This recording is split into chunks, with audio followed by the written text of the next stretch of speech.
Karaoke is a platform for young aspiring singers to shine and express their musical abilities. Tune in to CBC TV8 on Mondays at 5:30 p.m. and repeat it on Saturdays at 2 p.m. and enjoy the performances of these talented young singers.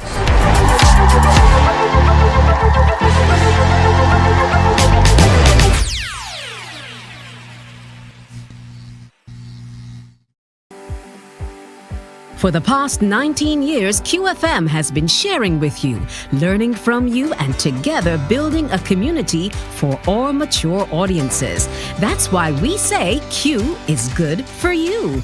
To our Q family, we say thank you for staying connected to Q 100.7 FM. QFM is a station of the Caribbean Broadcasting Corporation. CBC, celebrating 60, connecting Barbadian communities.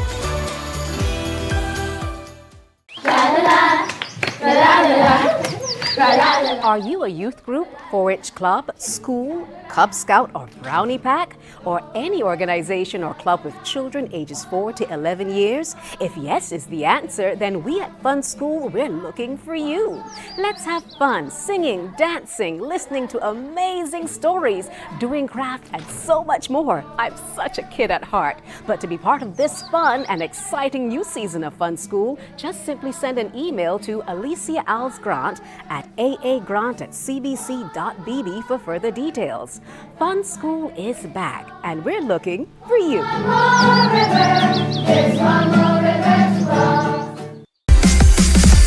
While you go about your business, we go about our business, and that is gathering the news. Stay up to date at CBC News Barbados on Facebook, Instagram, and Twitter. Get news update on radio throughout the day. And join us for the CBC News Night at 7 every night. CBC News team is on the job and bringing you the news. There is a saying, you can find a Bajan anywhere. Are you a Bajan living abroad? Or do you know of one who has migrated to another country? Well, we at Mornin Barbados would love to have you or them on our Bajan Affair segment. Share your amazing stories, experiences, and how you have adapted to a new culture. Send us an email to morninbarbados@cbc.bb, and together we will travel the world.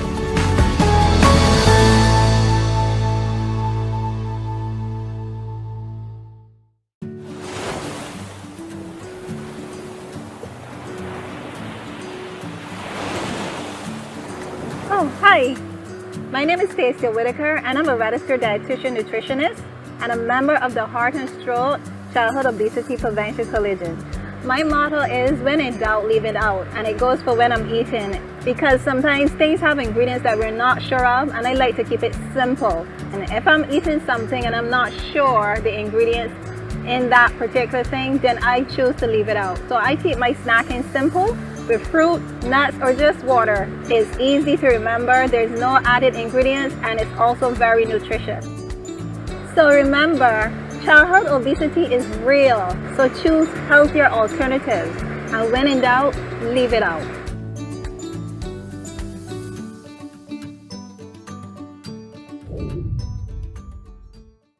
Enjoy movies, soaps, drama, comedy, inspiration, education, music, and more. You get it all when you get MCTV, because MCTV gives you more.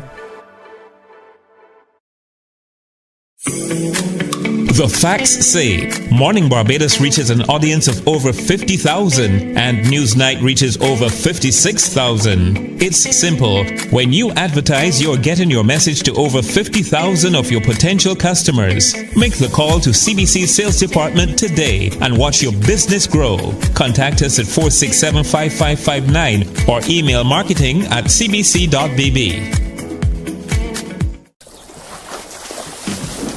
From the beautiful shores of the gem of the Caribbean, Barbados, home of the amazing Harrison's Cave, the tantalizing Oystins Bay Garden, our historic garrison, the indigenous road tennis, and the friendliest people in the world.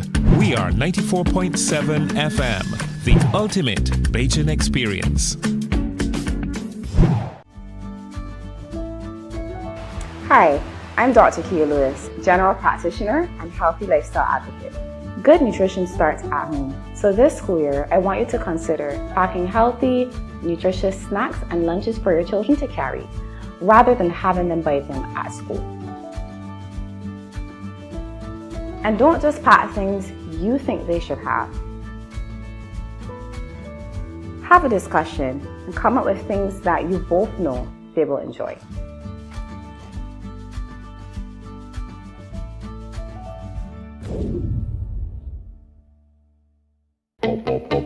We enjoy a game of dominoes and singing karaoke. I just love cruise. When you love me just a little bit longer. You get to relax and have a drink and listen to some nice music. It's something different. It's spectacular. It's fabulous. You know, it's a different feeling altogether. I never feel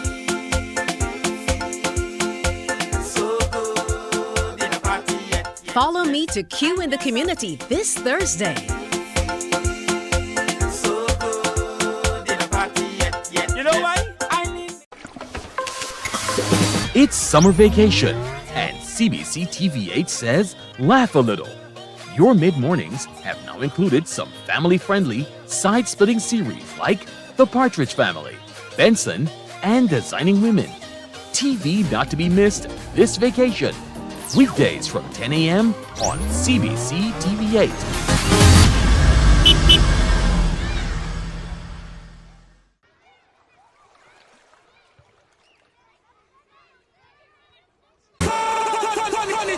It's Match Day Live from the 246 with host Damian Best. Your all-access pass to the action happening in the BFA Premier League and beyond. Every last Monday of the month on CBC TV8. Kickoff time, 8:30 p.m. with analysis from our panel and highlights of the top performances. You can weigh in on the discussion via WhatsApp on 228-5562. It's Match Day Live from the 246. Don't you miss it.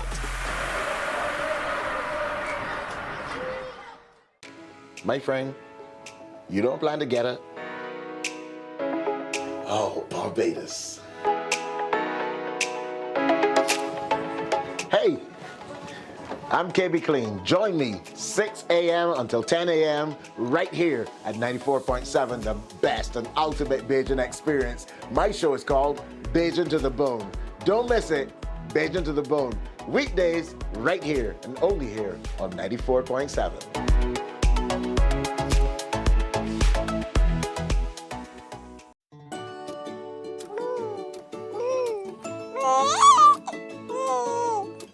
I'm Anne St. John, a consultant pediatrician. When packing healthy lunch boxes, do include a fruit, which includes a banana, apple, orange, or grapes to supply fiber. Aim for low-calorie packaged snacks without the mention of flour or sugar amongst the four ingredients on the back label. 1 in 3 children in Barbados is affected by overweight or obesity. Let us join together as parents and care providers to reduce the further development of this chronic non-communicable disease within our communities.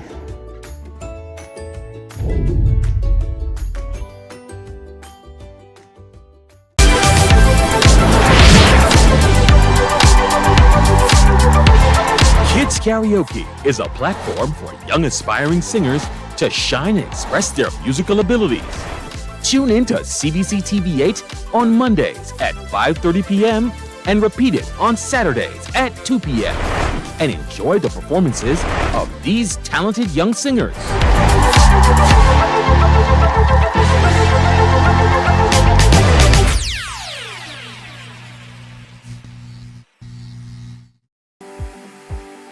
For the past 19 years, QFM has been sharing with you, learning from you, and together building a community for all mature audiences. That's why we say Q is good for you. To our Q family, we say thank you for staying connected to Q 100.7 FM. QFM is a station of the Caribbean Broadcasting Corporation. CBC, Celebrating 60, connecting Barbadian communities.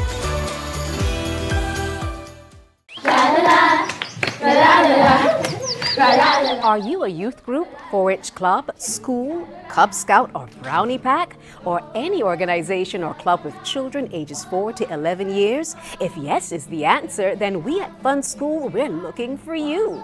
Let's have fun singing, dancing, listening to amazing stories, doing craft, and so much more. I'm such a kid at heart. But to be part of this fun and exciting new season of Fun School, just simply send an email to Alicia Alves Grant at aagrant@cbc.bb for further details. Fun School is back, and we're looking for you.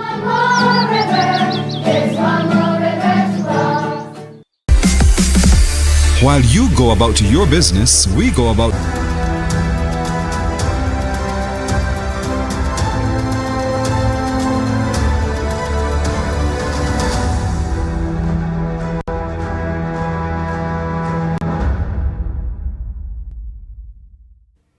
Good morning, I'm Tisha Hines, and this is the CBC Morning Report for today, Tuesday, November 28th.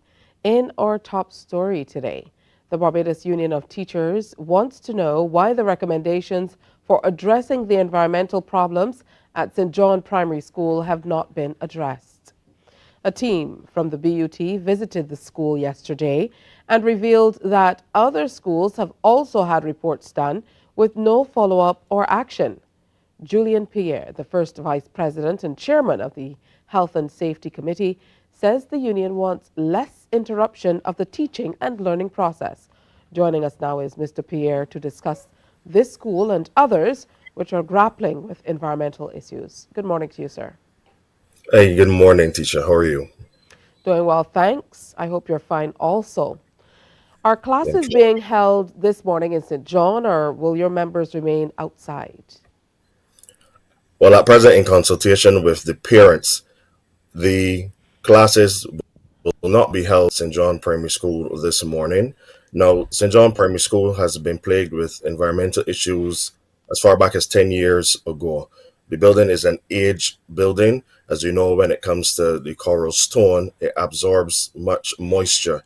And without the correct processes, and this is from things like the roof and how you clean, then it gets away, so to speak. You would have the issues then of mold or bacterial growth within the building, even outside the building. When we spoke to the environmentalist, he mentioned that mold is everywhere, but there's a difference between mold outside with the natural air and mold indoors, obviously in a building. Did you receive any explanation for why the recommendations have not been followed up on as yet? No, we have not received any. There's been nothing. One recommendation which was followed would have been the servicing of the ACs. However, there is also a process when it comes to servicing the ACs. It is not just a case of using plain water or a simple cleaner, so to speak, a simple household cleaner. The environmentalist, in his recommendations, he also recommends certain mixtures of certain chemicals to have the cleaning done properly, and also which is to mitigate the growth of mold in a short space of time. So how many other schools are presently faced with major environmental challenges? Well, as you know, you've been following the news reports. Lester Vaughan is another serious case. We have the Ann Hill School, which was closed in 2019 following environmental issues as well. They now have issues of mold again. There were issues of leaking roofs on different blocks. They tried to remedy that situation. However, after the first weekend of the remedial work, staff came in to find water stains in the new ceiling tiles, which were replaced. The work continued during school time, which was a concern to us. We have workmen coming onto the compound with tools. It is a special school, and we know that when it comes to special students, they think a little differently to us. And we were just saying that for safety of the students and the teachers, that we would not want any work to be done obviously, while the students and adults are on the compound. So that was a problem at the Ann Hill School. We know the Leicester Vaughan School has been plagued with issues from as far back as 2008. Teachers, students, ancillary staff, everyone gets sick. We ourselves at the BUT, when we go on these compounds, within a matter of minutes, we experience symptoms of headache, losing our voice, itchy throat. Sometimes we feel our skin itching, our face and our hands are itching. And it's a clear indication that something is wrong within the environment. For the St. John Primary School as well, when the former Minister of Education, Santee Bradshaw, went to visit the school in her early tenure, she immediately closed the school without even going in the building. So that is an indication, based on the hypersensitivity of persons, everyone is not the same, that something not right where persons work and learn. So what's the BUT strategy going forward to deal with all of these outstanding issues? Well, I believe that everyone wants a long and healthy life. It is a responsibility of the employer to provide a health and safe working environment. And this is all we are calling for. This is intention to disrupt classes purposely. And we want the public to understand, when you think about going to work where you make a living, you provide for your children, you plan for the future, you want to see them graduate, you want to see them have your grandchildren. It is not fair to the worker to have to come in to a building which makes them sick, or surroundings which make them sick, and they have to endure, because at the end of the day, if you become sick, then you're not able to work, or worse. And when you think of the children, this is the environment where they learn. This is the environment where they are growing and spend a lot of time. We want them to grow without the respiratory issues. And I know that parents are listening, and they know that they have children who you may think that they may be playing truant and not want to go to school for whatever reason. But some of these children, and many of these children, I would say, are genuinely sick. When we even check with the polyclinic at St. John, they said that many of the students are actually coming there along with teachers. I personally had experience a few years ago, and this is before COVID, visiting the St. John Primary School. And when I got there, I spoke to the clerk typist. She had no voice. Within 20 minutes of being there, we were asked to come quickly to the office. When I went to the office, she was almost unconscious. I had to lift her and put her in my vehicle and take her over to the polyclinic across the road. So these are things that are clear indications that it is not a safe environment. Why should we have to endure? When we think of the other government departments, Parliament was not in Parliament for a number of years. The Supreme Court was closed for more than a year. The St. Matthias Court has been closed for a while for industrial cleaning and environmental issues. The same Ministry of Education, their admin block was fully refurbished, windows changed, and everything inside would have been new or adjusted. Is it ancillary staff and the students, the nation's future, have to endure in these sick environments? Well, I want to thank you so much, Mr. Pierre, for sharing with us this morning. And we certainly hope that these matters are resolved expeditiously. Thank you for sharing. Thank you. Well, coming up on the CBC Morning Report, the ceasefire in Gaza extended by 48 hours.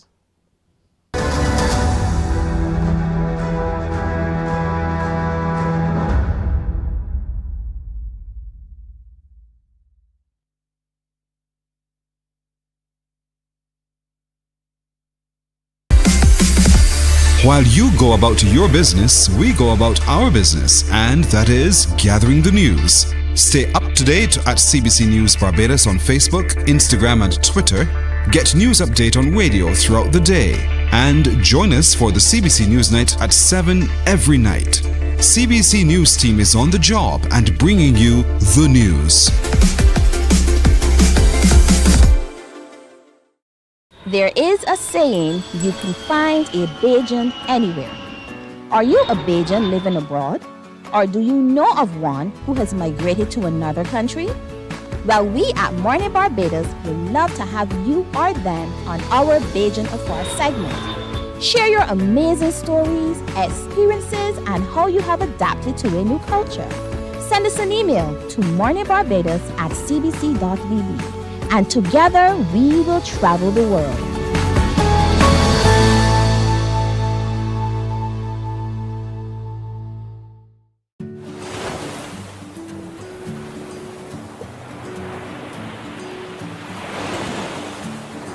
Oh, hi. My name is Stacia Whitaker, and I'm a registered dietitian nutritionist and a member of the Heart and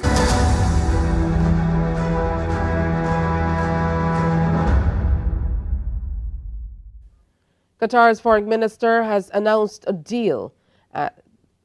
a deal has been reached, to extend the Gaza truce by 2 days.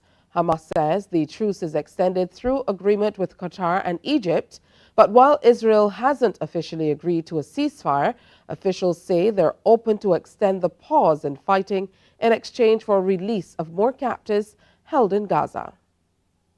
There's no official comment, no official confirmation about the ceasefire. The only person we've really heard from is a senior advisor to the Israeli government who says as long as Hamas sticks its part of the bargain, that the ceasefire can go on. There's probably a very good reason for that.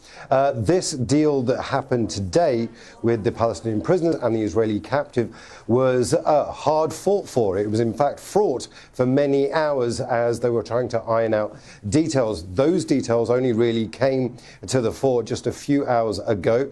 The Palestinians are getting 33 prisoners back, 30 of those children, 3 of them adults, and the Israelis are getting 11 captives returned. So that's maybe what they're doing. They're going to see how this goes this evening in the coming hours, and then maybe confirm or at least talk about the ceasefire in the morning, in the morning hours. It is really interesting, though, because you heard from Ghazi Hamad there. He's a senior member of Hamas talking about the hopes that this could become a larger ceasefire, become a more permanent truce. That's not what the Israelis are saying. The Israelis are adamant that once the ceasefire is over, they will go back to their war on Gaza. This was reiterated by Prime Minister Benjamin Netanyahu in Gaza just 24 hours ago.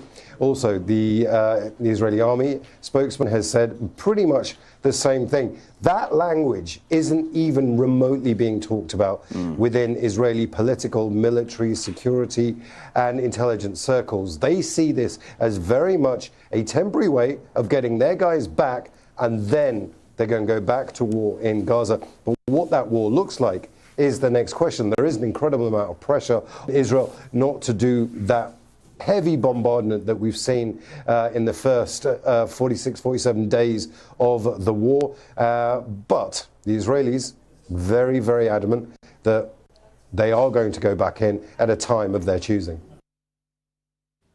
There's an immense humanitarian need that has taken root in the Gaza Strip after weeks of Israeli bombardment that has resulted in mass civilian casualties and displacement.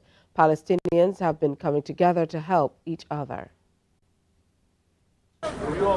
On the streets of Khan Yunis, a simmering pot of soup tells the story of compassion and strength in Gaza. These friends are cooking the few bags of lentils they have left for the Palestinians displaced by war. They know what it feels to be hungry, cold, and displaced. The aim is to give something to the displaced people who came from the north. They have suffered a lot of pain and bitterness. Some of them haven't eaten for 4 or 5 days, so we wait for them and give them cups of lentils. Alyan Abu Saida was displaced from his home, and so were his friends, all volunteering at this time of unprecedented needs. There's no fuel, so they use paper and a few blocks of wood as kindle. Supplies are low, even lentils and salt are hard to come by. But despite the hardships, there's hope and happiness, even in the smallest things. I can't express how I feel when I see people taking cups of lentils and looking at me and wishing me all the best and asking God to bless me. A car has no use when there's no fuel, so they use donkey carts to transport cauldrons of lentils all the way to Salah ad-Din Road, a road that tens of thousands of Palestinians have taken from the north of Gaza to the south through Israeli checkpoints. For many, it's their first meal of a terrifying day and a small comfort after weeks. The situation is very difficult. It's tough and above any imagination. It's destruction. Nothing to eat and nothing to drink. No electricity and no flour. In Gaza and in the north, there's no life at all.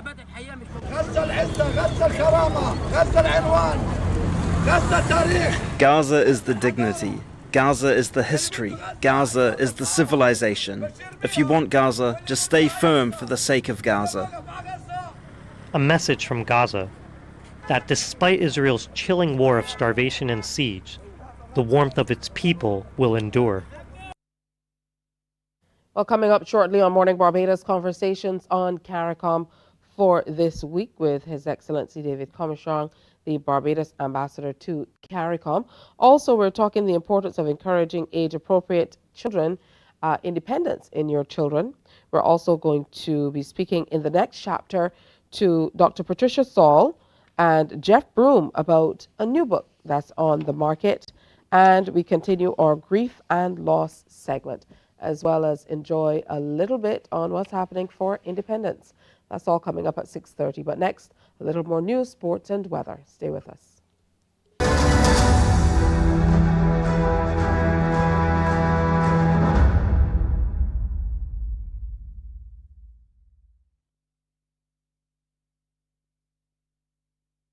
Enjoy movies, soaps, drama, comedy, inspiration, education, music, and more. You get it all when you get MCTV, because MCTV gives you more.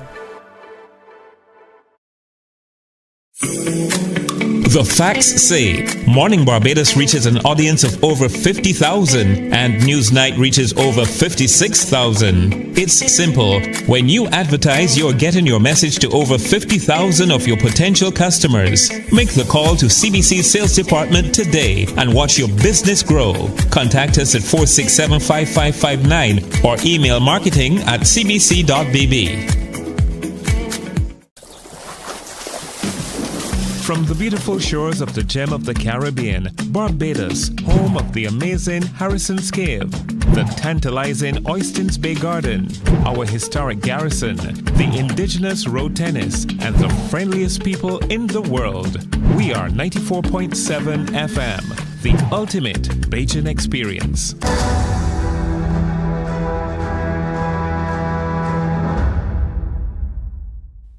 The unveiling of the monument to the Barbadian family and the Independence Concert are this evening.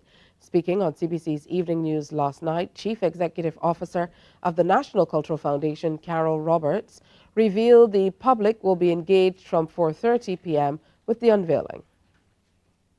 Just about 2 years ago, we would have decommissioned the statue of Admiral Nelson and immediately embarked upon a plan to both engage the public and also to come up with a fitting theme and installation in the space. And so tomorrow we will see the work of two outstanding Barbadian artists, Vincent Jones and Hugh Holder. They will not only share their vision with you in public, but for the first time, we will see the full monument. So, of course, we've been driving through Bridgetown, or we've been standing on a balcony in Parliament, or any of those high-rise buildings and looking across and wondering, what on earth is this? You will see it tomorrow. It is a stunning piece of art installation, and when we hear the story behind it and the themes represented, I am sure that we will not only have a better understanding of the installation, but also great appreciation of the work and the creative excellence of the artists Vincent Jones and Hugh Holder. Now, there will also be special entertainment association with the unveiling of the monument. These performances have been deliberately selected to reflect families in entertainment. So Nikita Brown and Jan Gibson, two cousins, Peach and Ashanta, mum and daughter, the Most Honorable Dr. Anthony Gabby Carter and his mentor and the son of his wife, Bit Bit, they will be performing. And immediately after that, we will have choreographed unveiling featuring the Israel Level Foundation and Haynesville Drummers, and also a contingent from the Zoav Band in uniform. And then the official party will take a tour of the space, and then it will be open to the public. And that actually will be a wonderful setting and a good vantage point. One of the good vantage points then to enjoy the Independence concert. That Independence concert will begin at 6:30. CBC TV8 will air the unveiling of the monument live this evening from 4:30. Prime Minister Mia Amor-Mottley is calling for nationwide support for government's education transformation initiative. The call came while more staff and funding were being announced for the Ministry of Education. Our Sharika Griffith reports. This is not a Ministry of Education project. This is not a whole-of-government project. This is a whole-of-nation project. Prime Minister Mia Amor-Mottley asking Barbadians to get behind the plan to provide a bright future for every child. Her call came during the screening of the documentary The First Class, which tells the story of Crosstown High in Memphis, a high school seeking to redefine the future of learning. We're going to see crime go down in this country, if we're going to see poverty go down in this country, if we're going to see youngsters have opportunities in this country to be whatever you want and to be able to go wherever you want on this earth and still give back to your country, then we need a whole of country, a whole of nation approach. And there's no better time for me to give you this pledge than on the eve of our 57th anniversary of independence. This is our nation. And this is what it demands of us, from the young ones right back through to those of you who are retired. This is what we have to do together. For government's part, the Prime Minister has announced additional resources for the Ministry of Education. Some of you wonder and are panicking, but the Ministry of Education, them ain't got the ability to do X, Y, Z, so how are they going to do this? Because we're giving them. Today I'm creating additional posts for the ministry. And I'm creating sufficient posts to be able to deal with all of its facets that it has to deal with, from dealing with the realities within schools right back through to the transformation and the innovation that's necessary to carry us over the next few years to help make this real. As Minister of Finance, I have made the commitment with Minister Strawn to be able to put the funds in place, not just this year or next year, but for us to be able to have a sustainable source of funding, because this will be the most consequential project in terms of getting it right. Prime Minister Mottley has pledged to meet with the opposition and education stakeholders. She says the exact design of the transformation will come after the consultative process finishes. Sharika Griffith, CBC News. In sports, medium pacer Isaiah Thorne ran through the batting lineup of Emerging Ireland as West Indies Academy earned an innings and 134-run victory yesterday in the first four-day match at the Coolidge Cricket Ground in Antigua, resuming day 3 on 29 for 3 and trailing by 196 runs in their second innings. Emerging Ireland were bowled out for just 62 in 33.4 overs. Thorne was impressive, taking 4 for 8 of 6 overs to end with match figures of 8 for 41. Here are the highlights.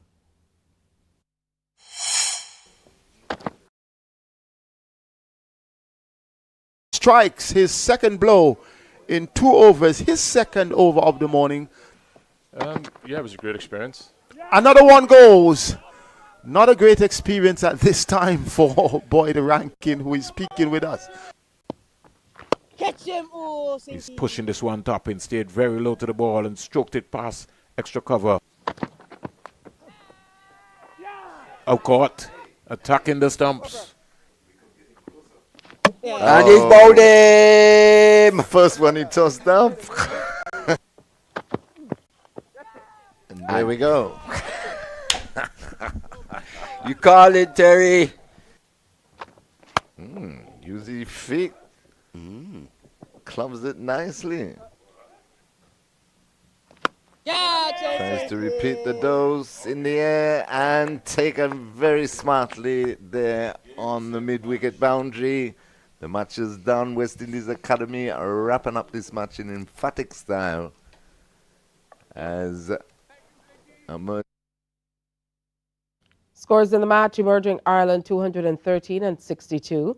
West Indies Academy 409. Match number 2 is set for Saturday. Let's take a look now at the weather. The barometric pressure stands at 1013.9 millibars. It's 26.7 degrees Celsius. The relative humidity is 84%, and the winds are blowing out of the east at 28 kilometers per hour. Present weather: fair with slight haze. Sea conditions: smooth to moderate in open water, with swells ranging from 1 to 1.5 meters and increasing. Be careful as you head out for your early morning sea bath today. Take a look now at how the tides roll in. General forecast for Barbados for today. As you make your plans, be mindful it's going to be a mix of sunshine and clouds with brief isolated light showers. And as we move into the evening period, will be partly cloudy with brief isolated light showers. Of course, we're all hoping for a nice, bright, dry day on Independence Day. Hey, that's today's morning report. Our next newscast is Newsday at 12 noon on TV8, followed by The World at 1 via our radio network of stations on 100.7 FM, 98.1 The One, and 94.7 FM. Morning Barbados is next. Wake up, wake up, wake up, wake up. Barbados, get up. Good morning. Good morning, Barbados. Good morning. Good morning to you. Good morning. Morning, morning, morning. Good morning to you. Good morning. Morning, Barbados. Good morning. Good morning to you. Good morning. Morning, Barbados. Good morning. Wake up, wake up, wake up. Morning to you.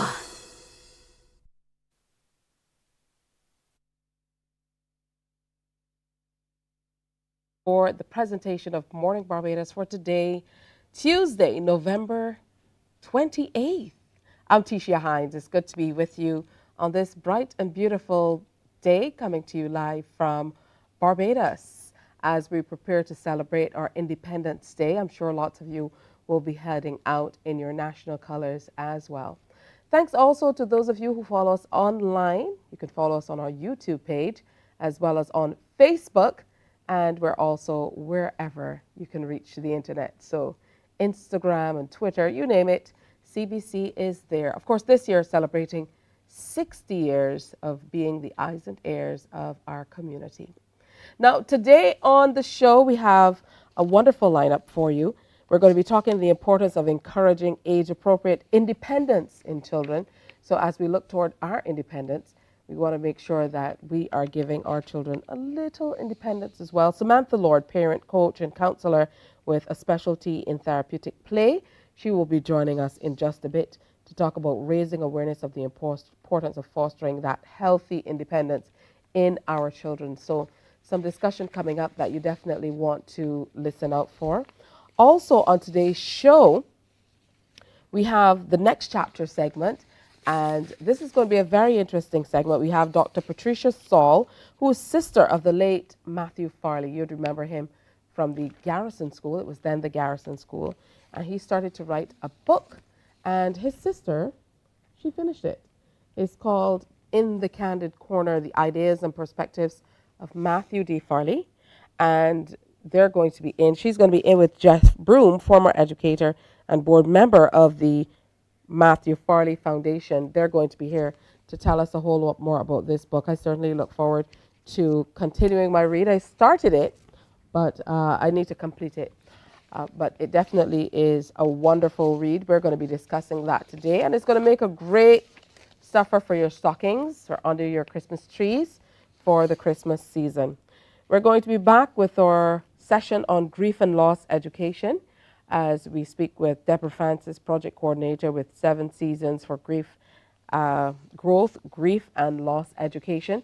She will be in to share with us. And we're going to play a little game with you as we look toward independence. Of course, we're going to be showing you some locations, and get close to your phone lines because we want you to come on in and see how well you know Barbados. Plus, our partner Glucerna, they will be in with a health tip for today. But we're going to get started with conversations on CARICOM with His Excellency David Commichong, Barbados Ambassador to CARICOM. Now, we're looking at the Secretary General of CARICOM and the ministers of various CARICOM nations who led delegations in the meeting of the Council on Trade and Economic Development and the CARICOM Secretariat in Guyana. And we want to deep dive into exactly what they were able to accomplish under the auspices led by Minister Sandra Husbands. So let's go ahead and say good morning to Ambassador Commichong. Good morning, sir. Good morning, teacher. I'm coming to you from Georgetown here in Guyana. Unfortunately, I'm having some technical challenges, so I apologize for the quality of the video. But yes, I'm here as part of a Barbados delegation at the 57th meeting of CARICOM's Council for Trade and Economic Development, and we spent the whole day in meetings yesterday. The meeting continues today, but I must say that I'm here not in the best of spirits because I left Barbados on Sunday, just hours after hearing the tragic news, although not unexpected, of the passing of Richard Stoute, a very great Barbadian, very good friend of mine. I worked with Richard in the Teen Talent competition for many years. So I want to begin by maybe dedicating this program to the memory of the great Richard Stoute, who did so much to help develop the young people of Barbados, and who was really a pillar, not just of the Barbados' entertainment industry, but was one of Barbados' greatest vocalists and entertainers. So that's the spirit within which I speak this morning, although I am also looking forward to that wonderful event in Barbados this evening with the unveiling of the monument to our ancestors in National Hero Square. In fact, I'm going to try my best to see if I can make it home to Barbados in time for that ceremony this evening. That's one of the beautiful things about CARICOM, being in Georgetown at 8 o'clock in the morning and being in Barbados at 4:30 for the Independence concert. That certainly is wonderful. But talk to us more about what you've been able to accomplish, what's been happening, what's high on the agenda for this particular meeting. Well, I would say that there were five main parts of the meeting. We began by looking at the CSME, implementation of the CSME. We then went into matters relating to trade in goods. We followed that by looking at issues pertaining to compliance with the revised Treaty of Chaguaramas. There are always some countries that fail to comply with the rules. We then looked at our external economic and trade relations in relation to institutions like the World Trade Organization, the United States of America, Colombia, and also we looked at two of our CARICOM institutions, the CARICOM Competition Commission and the CARICOM Organization for Regional Standards and Quality, and we looked at approving their budgets. So I would say those are the five main areas of the meeting. Of course, the implementation of the CSME always kind of takes first place, and at the top of the agenda for that was an issue that I am very deeply involved in. That is the implementation of the decision made by our heads of government in July of this year, that by the end of March next year, we will have full free movement of our CARICOM nationals right across our community. And so an intergovernmental task force has been set up to do what is necessary to actualize that decision by March 2024. And I have been entrusted with the chairmanship of that intergovernmental task force. So we spoke to that, the work that we will be doing, and I hope that this decision has penetrated the consciousness of all Barbadians. I suspect people right across the region perhaps have not fully grasped that monumental decision that was made in July.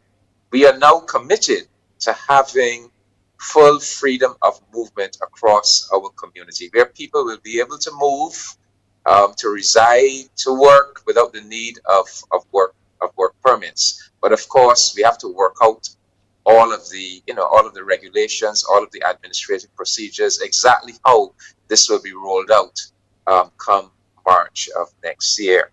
Matters relating to trade in goods, well, that's always a big item on the agenda. We looked at two things that we are looking at, that we are working on. We have the common external tariff, which is the taxes that we set up and apply to people wanting to import goods from outside of the region. There's a tariff, a tax that we attach to extra regional imports, and then there's something called the rules of origin, because within our Caribbean community, goods that are produced by us, by any member state, or that are deemed to be substantially produced by us, are duty free.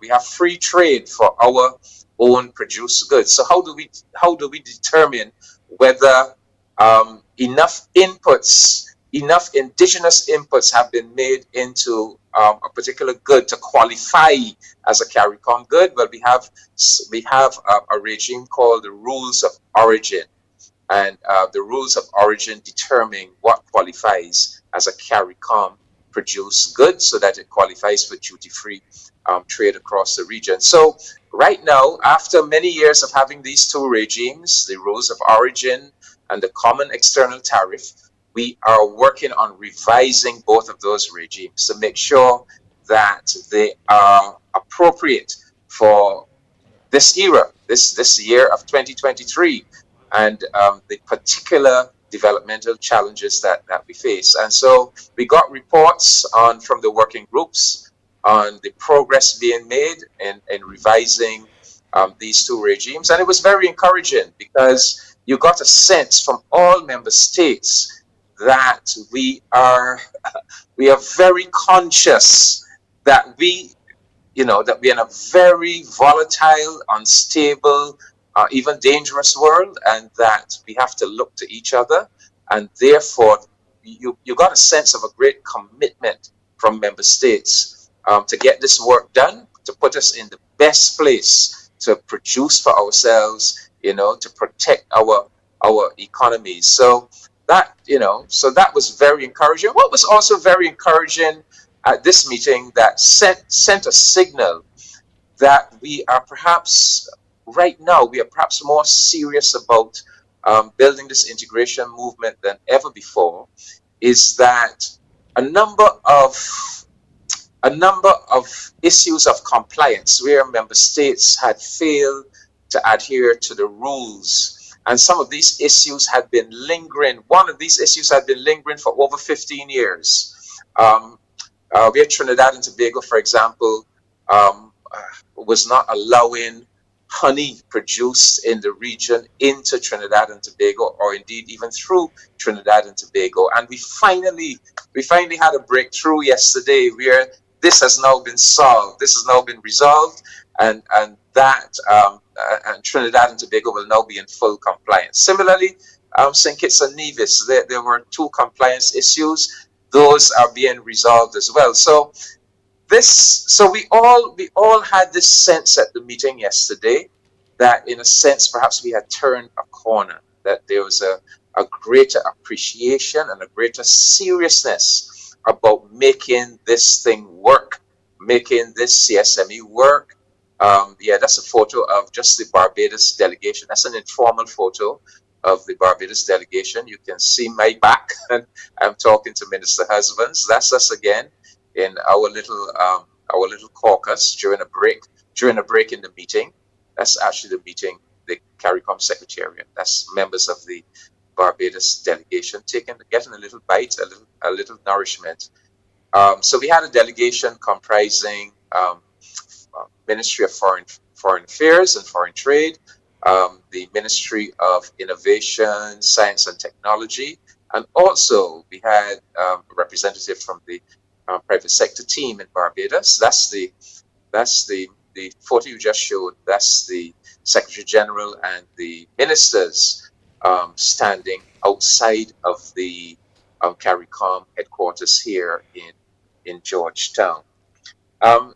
And then, a big part for the benefit of our viewers, a big part of these Quartet meetings is where countries come to the council to apply for the suspension of the common external tariff on a variety of goods. So a country might say, look, we need to remove the tariff temporarily for 1 year because there's a shortage of a particular good. It is not being produced in the Caribbean, and we need to get it into our countries at the cheapest price possible. So they come to Quartet and they make a request for suspension of the common external tariff. So, for example, a country would have come yesterday for in relation to female sanitary products. So obviously that country is saying, look, we want to reduce the price of female sanitary products to our people. So we are asking you, Quartet, please give us permission to remove the tariff so we can bring in these goods from extra-regional sources cheaper. Public health supplies, cement. Well, in the case of cement, and it works the other way around too. Sometimes a country will come and say, can you give us the permission to suspend the external tariff on a particular item because we want to increase it. We don't want to be, we want to protect our manufacturer even more. And so the tariff that we have agreed on for this particular product, please give us permission to in the case of our own country, to suspend it so that we could even apply a higher rate to, so for example, cement, wheat flour. For example, Guyana asked for suspension of the common external tariff so that they could apply a higher rate or to continue a higher rate in relation to imports of wheat flour, renewable energy products, etc., etc. So I'm hoping that you're getting the picture of the kind of meeting that Quartet is. It deals with the big things like our relations with the World Trade Organization, foreign governments, etc. But it also deals with the nitty-gritty of trade, dealing with actual products and actual imports. And that's all very, very important. Let me say congratulations to you on the appointment to that very important role, leading us toward that next major move as we continue this process of integration fully across the region. So we look forward to you sharing a whole lot more on how things are progressing with that. And best wishes to the Barbados delegation on continuing to fly the flag high in moving toward, all of these great things we can expect across the region. Thanks again for sharing with us, Ambassador. Thank you. And if I get that flight out this afternoon, I'll see you at the ceremony at National Heroes Square this evening. Not if I see you first. Oh boy. Thank you for that, Tisha. Okay. I appreciate it. Have a good one. Bye-bye. All right, we're going to take another break. When we come back, Samantha Lord, we're talking about instilling a sense of independence in our children, but it has to be age appropriate. So how do we do that? That's all next. Morning, morning, morning. Good morning. Good morning to you. Hi, I'm Dr. Kia Lewis, general practitioner and healthy lifestyle advocate. Good nutrition starts at home. So this school year, I want you to consider packing healthy, nutritious snacks and lunches for your children to carry, rather than having them buy them at school. And don't just pack things you think they should have. Have a discussion and come up with things that you both know they will enjoy.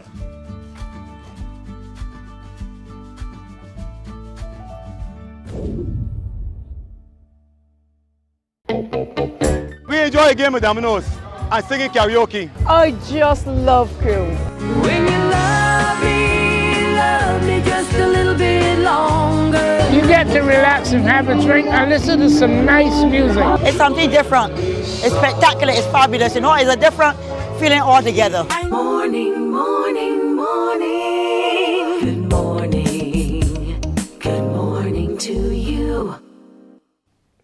All right, so interesting discussion we're going to embark on right now with Samantha Lord, parent, coach, and counselor with a specialty in therapeutic play. All very, very interesting things. But generally, we want to talk about getting our children to a place where they're far more independent. How do you do that, especially when you want to make sure that you're doing it in a way that's age appropriate? And as parents, there's no real guidebook or guideline. So it really depends on you and your child. So we're pleased to have Sam with us this morning to kind of help guide us through the process. Good morning. Good morning. Thank you for having me. Wonderful. Good to have you with us too. Now, I am very intrigued because you are a parenting coach and you've been assisting families across the globe for a decade. And you refer to parenting as the parent roller coaster ride. It is. It's exactly that. So strap on your seatbelt, quite literally. Because kids, as you said earlier, they don't come with a manual, you know, and you do the very best that you can with them, but life throws all sorts of twists and turns at you. And it's great to be able to have the tools to be able to navigate it without feeling that you're out of control, which happens sometimes. Can children be too dependent? Absolutely. On their parents? You know, especially absolutely. the little ones, because I think we feel like the little ones can be or should be that dependent. Well, it depends, and it's all age appropriate, as we were saying, like in the introduction. Quite often, parents, without realizing it, so it's with their best of intentions, enable the very behavior that they would like to have corrected when they're a little bit older.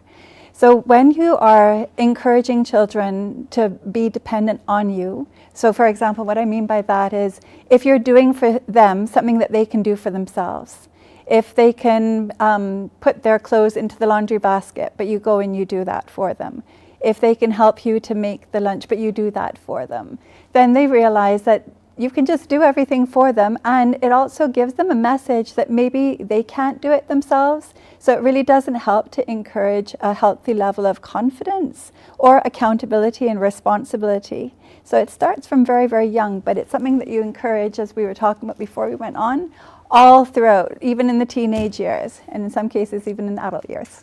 So I am now connecting the dots.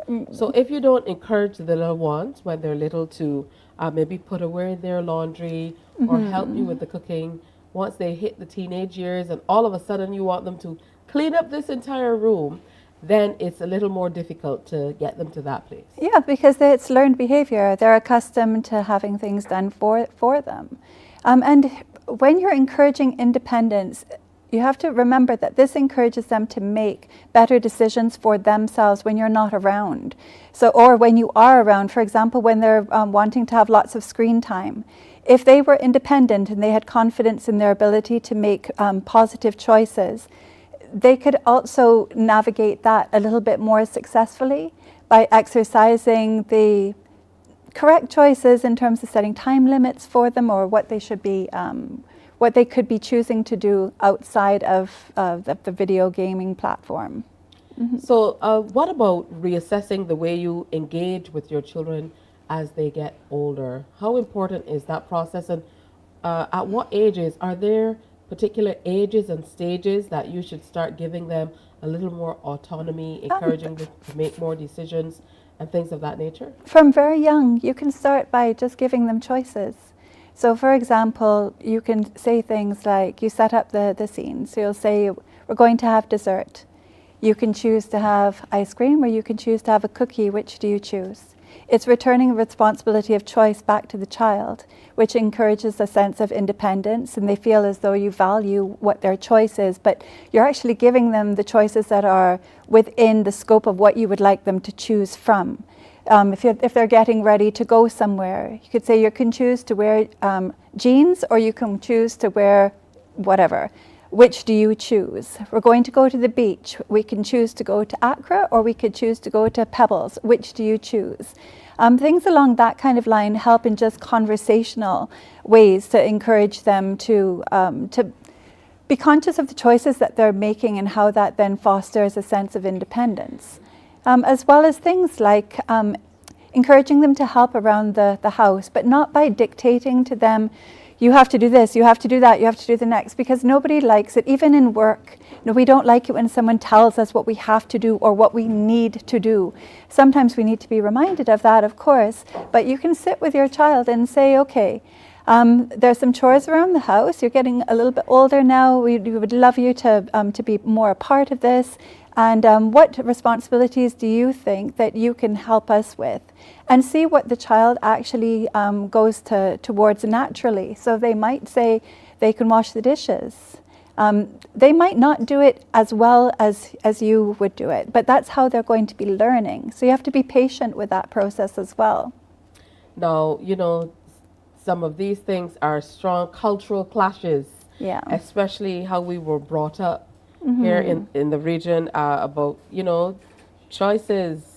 Here's the dessert. You can choose to have it or not. Yeah, exactly. Here's the beach. You could choose to come or not. Yeah. Not necessarily. So, you know, what do you do when the way you've been brought up, the way you feel like you've been shaped culturally, the way extended family members expect you in turn, and sometimes wider society expects you to engage with your children. What do you do when there are clashes with things like that? I think you need to, that's very important, because culturally, in every culture, there's a different norm. But you have to look and see within that context what is actually working and what isn't working. And all these people that you referred to, quite often they don't live inside of your house. So you do have to make sure that while you're leaning on the strengths of what you have received growing up and those tools and what is, you know, tried and tested, you also have to look to see what's working within your family and address that specifically. Culturally, here, we tend to do a lot for our kids, mums in particular. I'm not disrespecting dads in any way because they play a huge role, but they're the ones that are stereotypically the ones that are going to be doing the cooking or the cleaning or whatever, and they're generally so busy because they're trying to take care of the home. They're also working quite often these days, they're studying and that as well, that it's easier for them to just do it as opposed to delegate it, because the delegating side of it means that they're going to have to go behind and just double check to see if things are done. So encouraging and fostering independence is not when you're just trying to run outside of the door or you're in a rush. It's something that you have to plan. Like with anything, you need to sit down and say, okay, what is the value system of my family? Where are we at right now in being congruent with that? Are we actually reaching that or not? And if we're not, why aren't we? If our kids are not showing that they're independent and able to take care of themselves, we're actually undermining them and we're taking away an opportunity for them to become self-sufficient, to be more confident in their decision-making skills, as opposed to having to look to see if somebody else is going to encourage them to do it better. So you need to return the responsibility back to the child so that intrinsically they are motivated to take on the responsibilities that we would like them to adopt from a very early age. How does this play into self-confidence and how children are able to break or how we take away from their self-confidence? If you're always doing for somebody, they will quite often feel that they cannot do for themselves. You know, so if you return the responsibility back to the child and you say things like, if they've gotten a lid off, for example, of a container, and you say, oh, I'm so proud of you, that's external. But if you say, oh, you did that all by yourself, you didn't even need my help, you should be so proud of yourself. You're returning the responsibility, the value of that action, that achievement back to the child. So encouraging confidence in that type of way is very important, because if a child feels that they can achieve from a young age, it carries through all of the challenges that they're having as they're navigating peer relations or facing challenges, whether it be at school or as they become young adults in the workplace, because they have a belief in themselves that even if something is hard, that they can do it. But if we do for that person all the time, how are they going to really learn? How can we bolster their ability to problem solve? Because that seems to be a big challenge with a lot of young people these days. And I want to tie that, if we can, to what a lot of people seem to be referring to as having a lot of resilience, children being able to deal with difficult things. Where we're seeing in our society seemingly a lot of young people who, they just don't seem well equipped to be able to battle the world. No, that's very true. And I believe that it is because of a breakdown in communication. People tend to get so busy in their lives that life just goes on, and it's one day after the next day after the next day. Children quite often, not intentionally, but are treated as an afterthought. And we as parents don't really take care of ourselves in a way that we should be modeling that type of behavior to the children. So in terms of improving that area, it's by starting with communication. If you show an interest in what your children are interested in from a young age, as opposed to saying, oh, playing is rubbish, it's such a waste of time, it's what you do after you've finished everything else in life. Same way with a parent. You rest when you're exhausted, as opposed to factoring in some time for that. But with the communication element, if you sit and you talk to the kids about the things that are important to them, when challenges come up in their life, they're going to be more likely to communicate with you or to communicate with someone else who has a different skill set to their own, to assist them if they haven't acquired that area of knowledge or expertise to deal with the problem. But from a young age as well, by encouraging the ability to make a choice and have that choice be the correct choice, it helps them to feel empowered. So when they're confronted with these challenges in life, it's not suddenly that they're floundering, but it's not a quick fix. And it starts from when a child is very young. It doesn't mean if the child has not had that they can't do it, but they need to have support, they need encouragement, and they need to be shown that they can achieve things. We have to be so careful with the language that we use with children, saying things like, oh, you always do that, or you never do that. That's not true. It might feel like it when your own frustrations are coming through your tone of voice, which you're communicating to the child, but they don't always do that. It's not that they never do anything. Or if you label people and say, oh, you're such a drama queen, or, all of that, you grow up hearing that over and over and over. It's like, well, I guess it's just because I'm a drama queen, and so we have to be careful about the way in which we're choosing to communicate with our kids so that they actually believe in themselves, as opposed to being told you should believe in yourself because you've gotten all these excellent grades and blah, blah, blah. Well, that's only part of it. It's a very, very small part of it.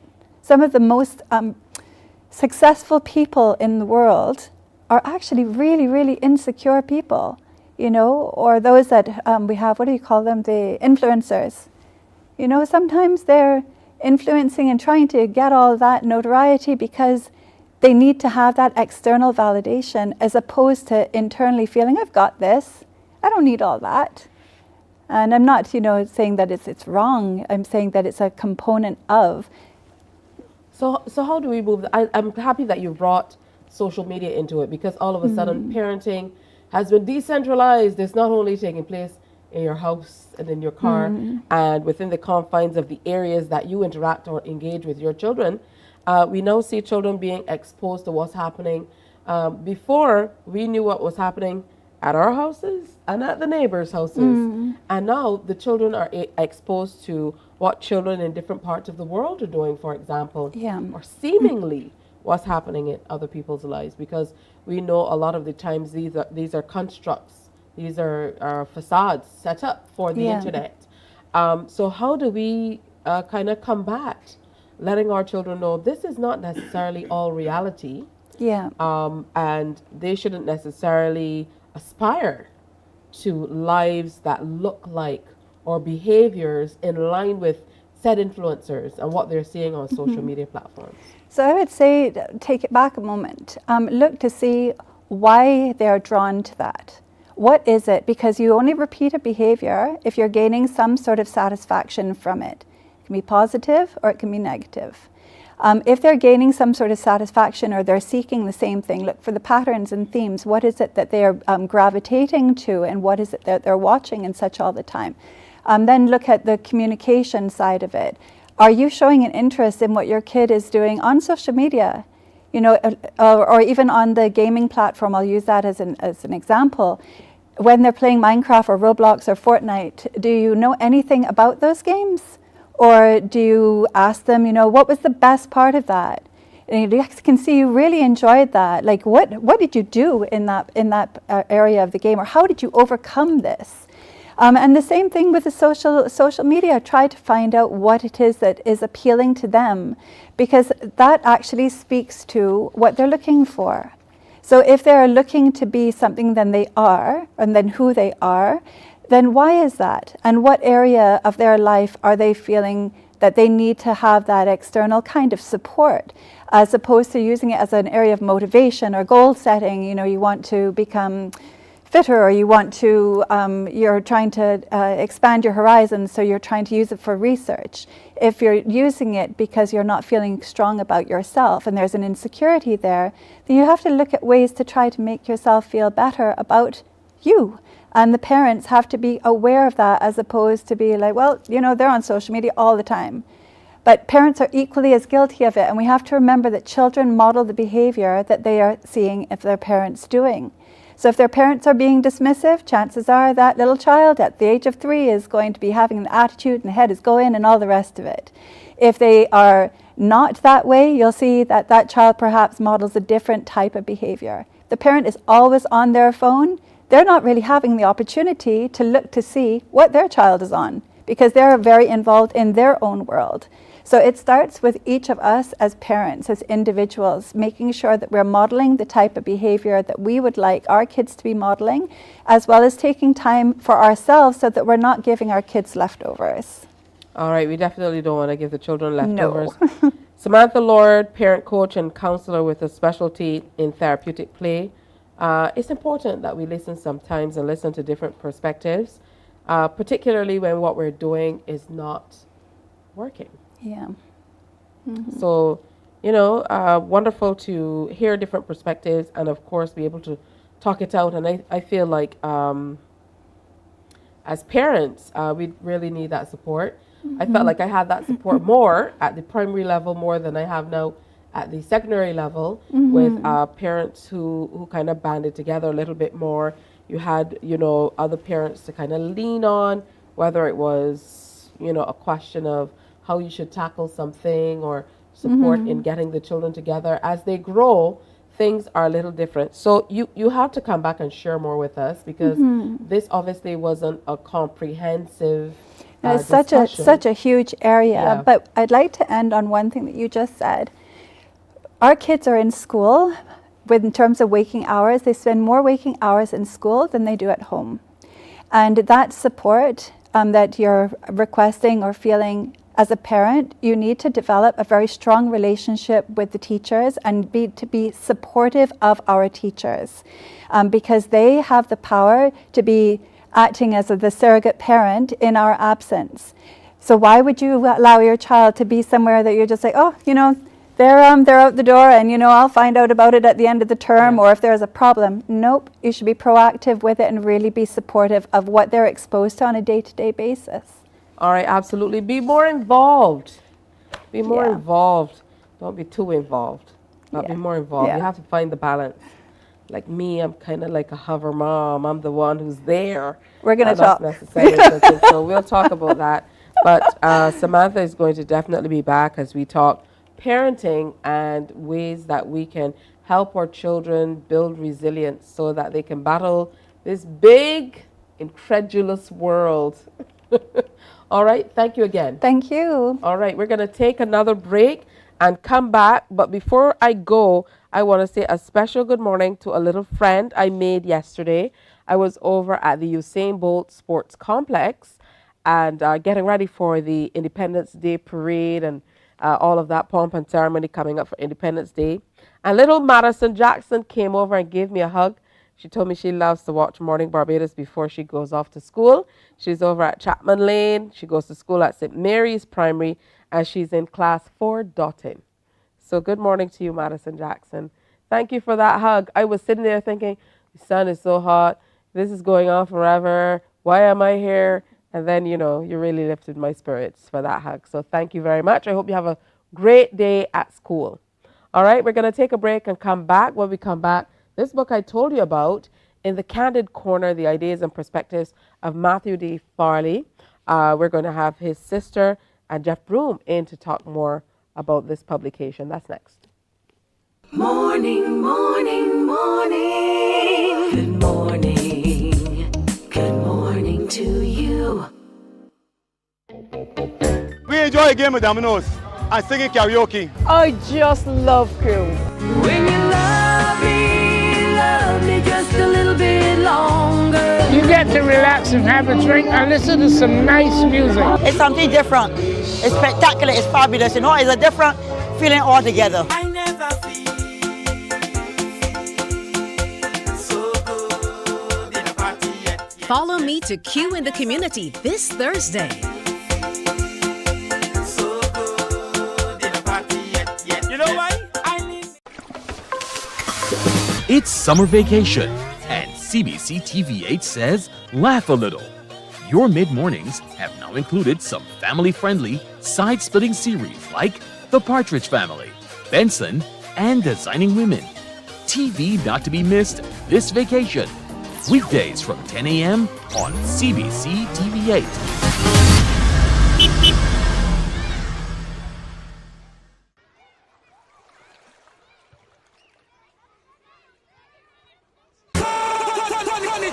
It's Match Day Live from the 246 with host Damian Best. Your all-access pass to the action happening in the BFA Premier League and beyond. Every last Monday of the month on CBC TV8. Kickoff time, 8:30 p.m. with analysis from our panel and highlights of the top performances. You can weigh in on the discussion via WhatsApp on 228-5562. It's Match Day Live from the 246. Don't you miss it.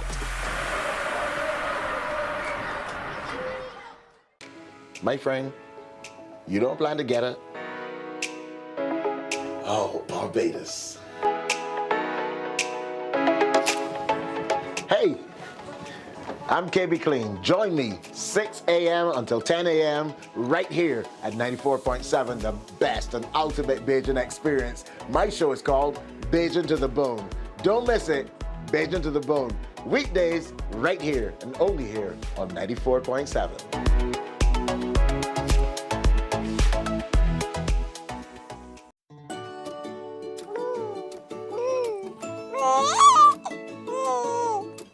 I'm Anne St. John, a consultant pediatrician.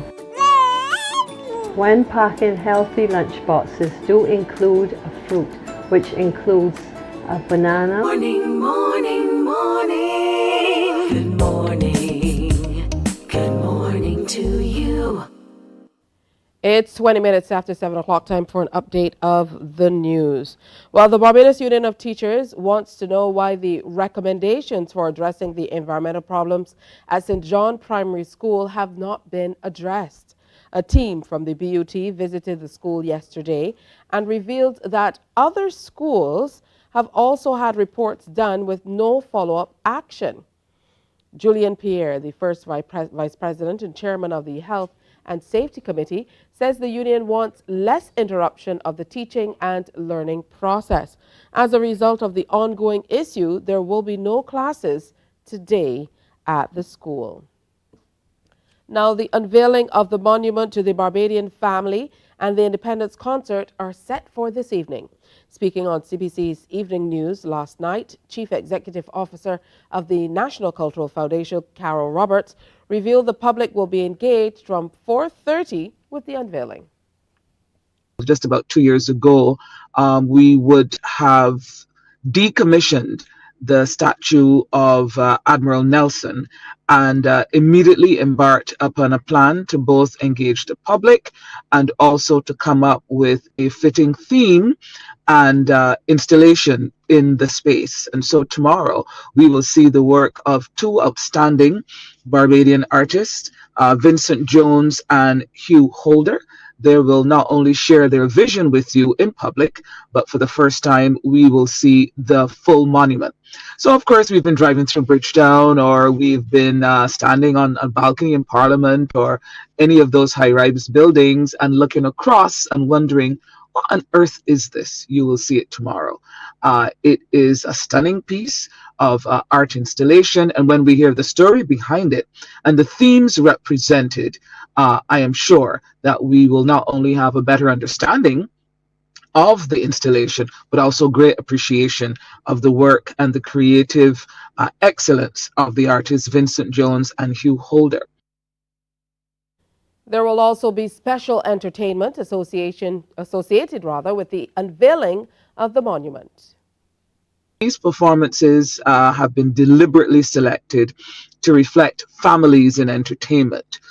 So Nikita Brown and Jan Gibson, two cousins, Peach and Ashanta, mum and daughter, the Most Honorable Dr. Anthony Gabby Carter and his mentor and the son of his wife, Bit Bit, they will be performing. And immediately after that, we will have a choreographed unveiling featuring the Israel Level Foundation and Haynesville Drummers, and also a contingent from the Zoav Band in uniform. And then the official party will take a tour of the space, and then it will be open to the public. And that actually will be a wonderful setting and a good vantage point. One of the good vantage points then to enjoy the Independence concert. We're going to have an update for you of the news later today at 12 noon, followed by The World at 1 on our radio services. Morning Barbados continues after this. Morning, morning, morning. Good morning. Good morning to you.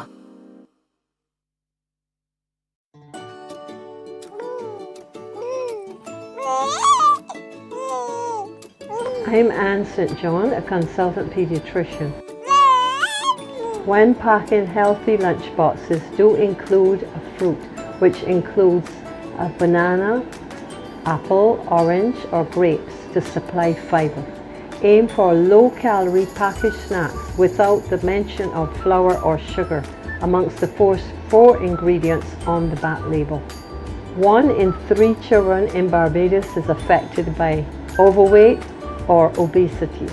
Let us join together as parents and care providers to reduce the further development of this chronic non-communicable disease within. Morning, morning, morning. Good morning. Good morning to you. It has already moved on to 24 minutes now after 7 o'clock. Good to have you in company. If you're heading out to work or school, just going through the door, hey, travel safely. Add a few extra minutes to make sure you get there on time. We don't want you rushing down the street to cause any accidents, okay? All right, so I promised you I was so excited for this segment for quite some time now. In the next chapter, today we're looking at a book that I showed you the cover in all this morning. And we're going to talk a little bit more about that with Dr. Patricia Saul, who's sister of the late Matthew Farley, and Jeff Brooms, former educator and board member of the Matthew Farley Foundation. They've joined us this morning to talk about this book, In the Candid Corner, the ideas and perspectives of Matthew D. Farley. Good morning. Good morning. Good morning, and welcome. Thank you for having us. Great to see you in your Independence colors. We're kind of matching up. That's right. Uncle Jeff is in his blue as well. That's right. Very patriotic. Thank you very much. You know, we linked together, yellow and blue. And everything. All right, that's wonderful. But talk to us about this book. It was compiled by you, Dr. Saul, and edited by Margaret Prescott Cisse. Yes. You know, it says perspectives of Matthew D. Farley, but he's left us. I know. So talk to us about how this came about. Okay. Well, for about 25 years, Matthew wrote in The Nation. And as you know, he was an advocate for education. And much of that advocacy was done through his writing. And before he died, we had many conversations about his desire to have these almost 200 articles published in one volume.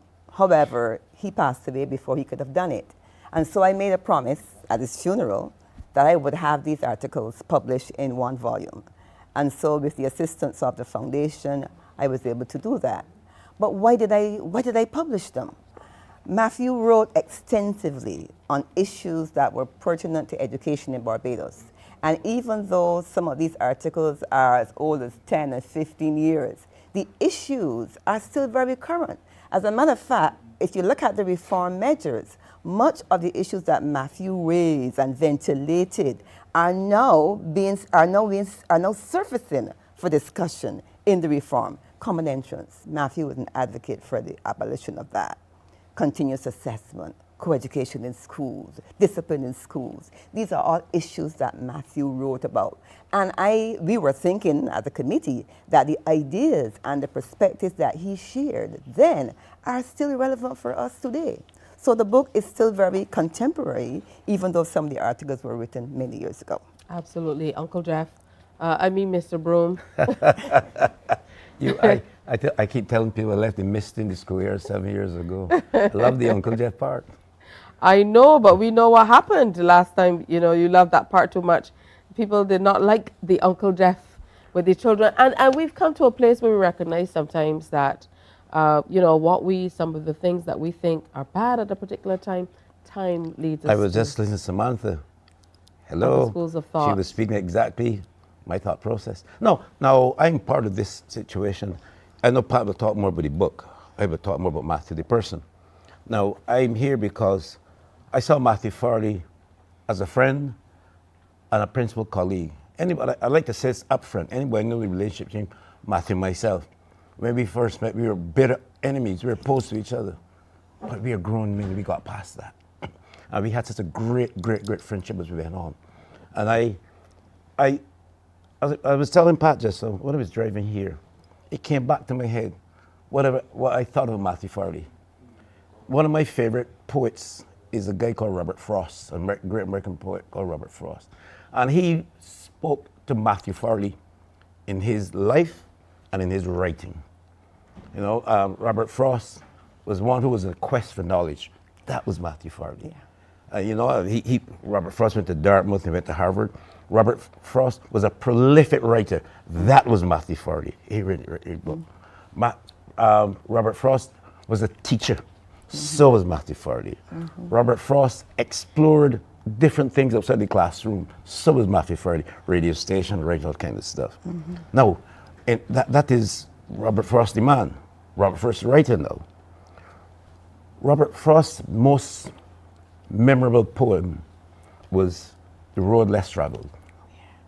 When he came to a fork in the road, he could go right or he could go left. That was Matthew Farley. Matthew Farley did not follow the crowd. He was a pioneer. He went the road less traveled. And everybody knew that. And that, you know, and I can say this here, in no way he never bent on the criticism he got. And he got lots of criticism. Well, so did I. And I don't know the bend either. But because he, like I, and we discussed it between each other, we said it straight up to each other, we are deontological thinkers. There are two different types of thinkers in the world, deontological and teleological. Deontological thinkers do what is right over wrong. That means values and principles based. Teleological thinkers do what is good or bad, which is situational based.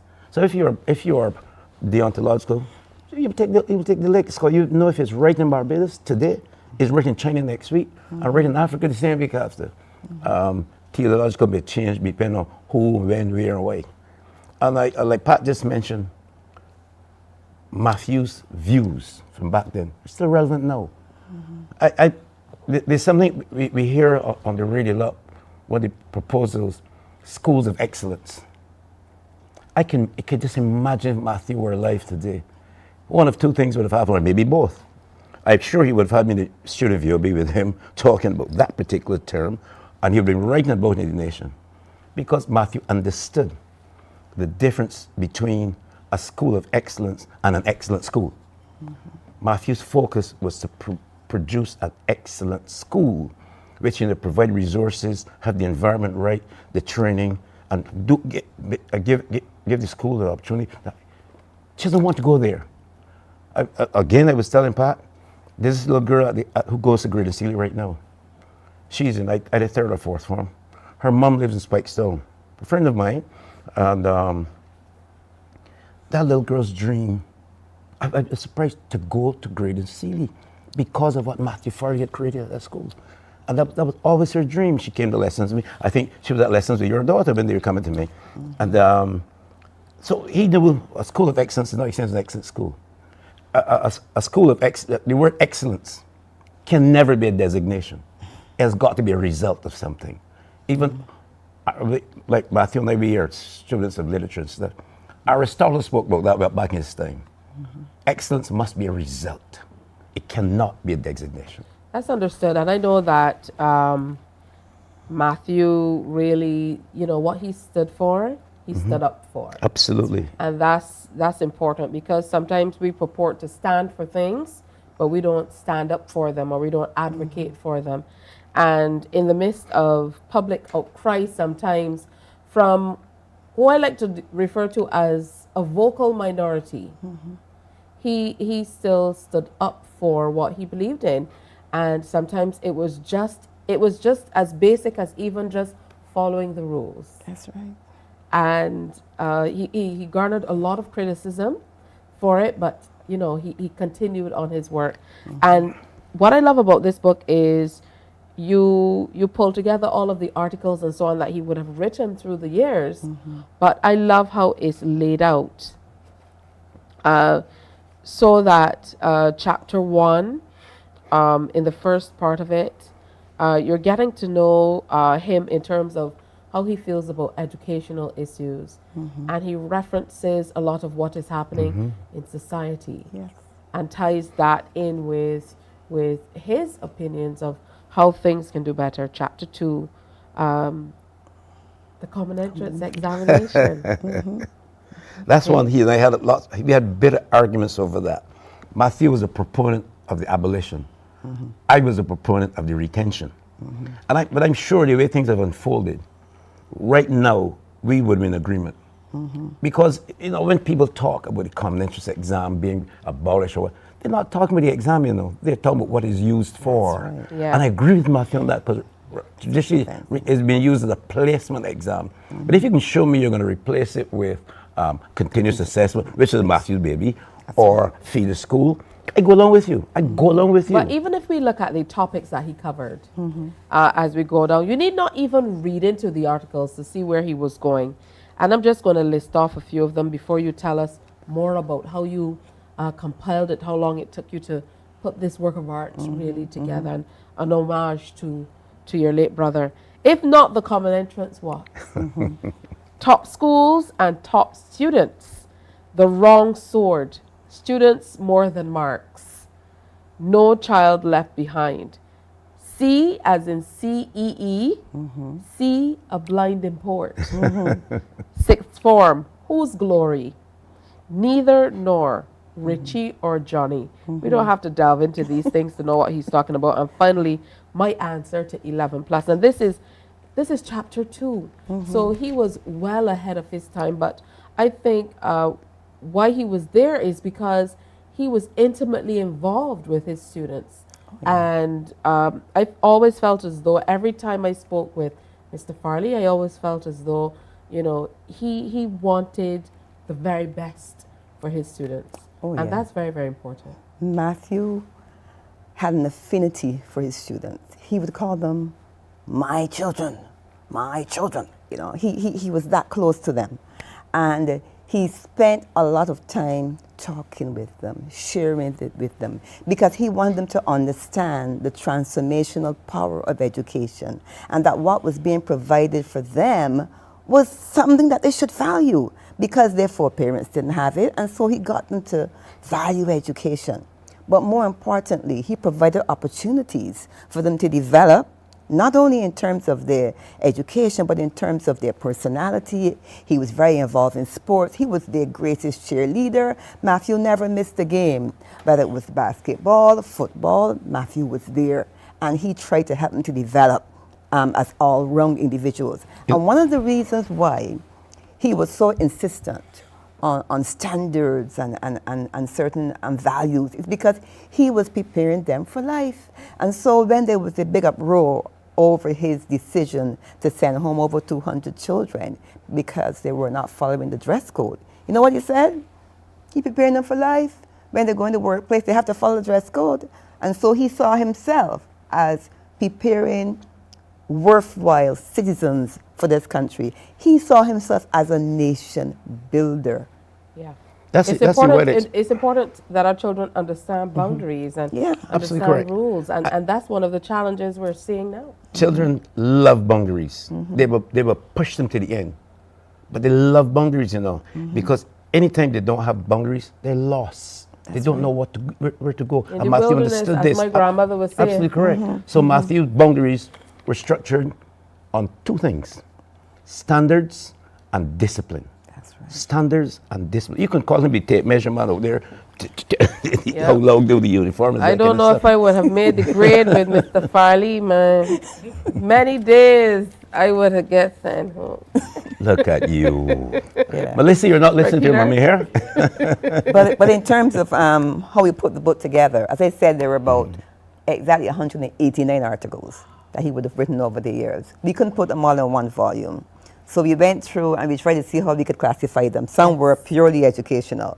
Others were strictly comprehensions. Others looked at social issues that were impacting education, impacting children's ability to perform in the classroom. And then there were some miscellaneous issues, which showed you the character of the man and the kinds of things that he valued.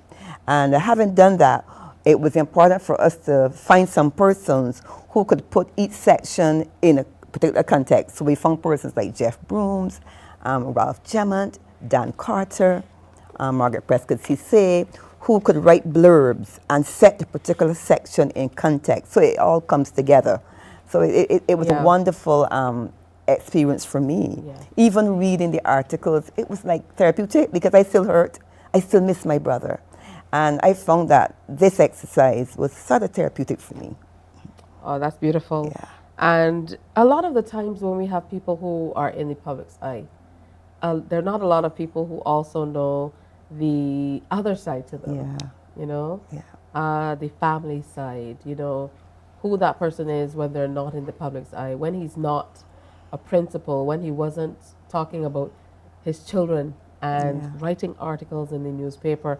As a brother, who was he then to you? Oh my God, he was a fierce protector. Matthew loved me. I knew that he did. And he encouraged me. You know, he would always be the one who said, when I've done things that are good, he would compliment me and so on, but he would always encourage me to go beyond and to seek for excellence. He was a stepfather to my children. He was the protector for the family. If there was anything that was challenging in the family, Matthew was the one who would go and stand up for you, you know. But he was a wonderful individual. He was dedicated to education. He believed in investing in the youth of this country. He was a nation builder, and he was very strong on cultural identity. Matthew was proud to be a Black Barbadian and all that meant. And these are the kinds of things that he communicated to his students. That's excellent. I'm on to the final chapter, which is chapter 4, and is the miscellaneous musings. And again, some very interesting perspectives away from the traditional educational type articles, or you know, the ones with the educational underpinnings, you know, that general story. But very, very interesting. Even the one about the Christmas I Remember. I think that's the last one that I read, just on the cusp of what we're doing. Even there's one called Buster Back in the Bushes.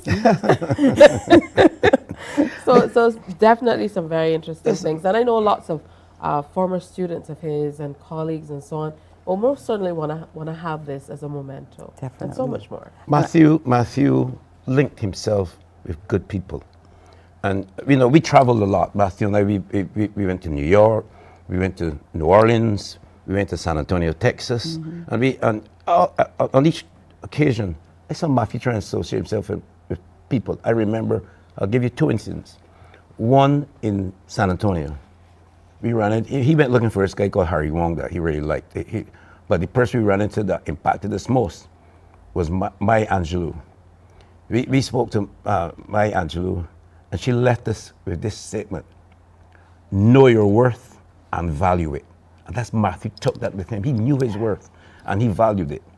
And the other one, we were in New York. Like I never seen Matthew. He laughed a lot. Never seen it until that one day. We left the conference center. We were walking going to Brooklyn, and Matthew started cackling out. I said, "Wait, this guy going mad?" Because he remembered this old lady who wrote this book called "Nothing is Impossible" by Dr. Lorraine Monroe, and she had left some things with us about how we can handle ourselves as principals, and the groups to avoid, and how to protect our children. And then impacted Matthew. I'm so happy that you talked about how to handle yourselves as principals, because there's an article in here called "When Principals Pitch," and that speaks specifically yes, we had about that conversation. You. Yes. And I believe this is on page 254. In spite of all the issues that surfaced at the now historic Alexandra School Commission of Inquiry, the one that seems to have evoked immediate response from many spheres was a comment by Commissioner Frederick Waterman. And, he has the quote there. And he goes on to really talk about it from a perspective that I don't think other people did. Many days. Sometimes, too, we say things in the heat of the moment. In the heat of the moment. That we don't mean. When Mr. Waterman made that comment, now if you stuck me right here, because many days Matthew came to the commission and sat with me as a friend and a principal colleague, and I knew that had touched him. And when that came out, I was not surprised. Because Matthew understood the challenges that we were going through. He understood my thought process, and I understood his. And we were supportive of each other. Yeah. And that's why I feel very comfortable being a member of this foundation, a board member of this foundation. And I commend Pat, because the first thing you're doing, living Matthew's legacy, giving scholarships to children of the school, the Gordon Seeley School, which also is another code in making this an excellent school, which it already is. Mm-hmm. Yeah. Leading educators, social activists, all of it is already laid out within these pages. And because it's the articles, it's a quick read. Mm-hmm. Sometimes you're deeply engaged with emotion, but it takes you back to what was happening. And so it's almost like reading some soca songs, calypso songs from back in the day, because with the calypso, they usually kind of cement a point in time, talk about particular issues and so on. And this is what I got from the book. So thank you so much for sharing it with me. Talk to us about where we can get the book. And I know I expect it will be out of press, so you're going to have to do another press run soon. Well, it's available on Amazon for the price of $25 US. You could also get the Kindle version for $9.95. We have some limited copies, a limited supply of copies in Barbados that they can be obtained from me. My number is 251-7804. And we're working now on getting them in the bookstores. But we're encouraging persons to check Amazon and try and get their own copies. Wonderful. Uncle Jeff, any plans as yet for the foundation? Can you give us any information, or you're still working on that? Well, I think we're very much still working on it because it's relatively new. We just had the launch on Saturday. Yeah. And but the overall plans really to help the school, help the child care board, and be there to do things for children in the community who are in need. And I think those are positive goals. And do not let Pat get away with it. She's our leader, and she's doing an excellent job. And I think she along with Dan Carter and Reginald Farley And these guys who are really focusing on getting things right, and Martel, her brother, getting things right. And so Matthew's legacy will be seen as it should be seen, in the most positive light possible. You know, you live your life, you know. I always say, and Matthew, he took it from me once, because he heard me say it first. I said, I have 3 natural heroes in the world, you know. Jesus Christ, they crucified him. Martin Luther King, they assassinated him. Nelson Mandela, they locked him up for death time. Who's little Jeff Brooms that cannot be vilified? And Matthew said, no, who's little Matthew Farley that can't be vilified? So we had a really good time with those kinds of conversations. Yeah, I would only add that membership to the foundation is open. For those who are 18 years and over, we have application forms. So we are encouraging membership. I would also like to thank Cooperative General Insurance for their sponsorship so far. We've also had some support from the Nation newspaper. And we are encouraging other public sector and private sector agencies out there to support the foundation, because our ultimate goal is the advancement of education in Barbados. And we welcome your support. Well, my Uncle Jeff come on, share his opinion there. Next thing now. Yeah. They get lashes. Not from me. I want to thank you for coming and sharing this wonderful book. You said it was therapeutic for you, and that's wonderful to hear as well. But I certainly look forward to it. There's more than one way to look at a problem, and they may be all right. Yeah? Yes. There again is Matthew's definition of leadership. And mine too. Leadership is making a choice between 2 competing but equally deserving, well, not only 2, between competing but equally deserving choices. Oh, wonderful. I want to thank you both for coming in and sharing with us. It's a great read. And these are articles that you go back to time and time again. That's right. Because there were a few that I read, and then I read them again. And it's almost like looking at a painting. And seeing when it you go back based Pick up on something else. You know, what you're thinking, where your mind is at that particular point in time, what's happening at that point in time, then you see it in a totally different light. Wonderful. And I love that. Thank you. I love that. Wonderful Thank you for your endorsement. Absolutely. It's a great read. And I think is what we need right now. It's very, very relevant. I like the media endorsement. Saturday night, David Ellis endorsed it. Today, you're endorsing it. I love it. Well, I'm not walking in that kind of tall grass. Endorsement from Mr. Ellis. Oh, pity you. You are, by the way, up there. Up there. I've seen it. Uncle Jeff, have a good day. Thank you so much for having us. Absolutely. We have lots more work to do. I'm going to cook my lamb soup now. Lamb soup? You had conkies yet? Or no. You're not a conky person? I'm not a big conky fan. What about you? Of course. We have to have conkies every year, and they must have raisins. Absolutely. Yeah. Without raisins, it's not conkies. It's no argument. Again, thank you for coming in. Make sure you pick up the book. You can get it on Amazon. There are limited copies available through Dr. Saul, sister of the late Matthew Farley. And if you don't remember Dr. Saul's number, everybody can find me, and I can get on to Patricia. Yeah, and if I don't wrap up the interview, Uncle Jeff would talk till 8 o'clock. Absolutely correct. Hey, we're going to take a break and come back. And I want to know how well you know Barbados. We have some great photos we're going to share, so get close to your telephone lines. We also have our health tip with the compliments of Glucerna coming up. Stay with us. Morning, morning, morning. Good morning. Good morning to you.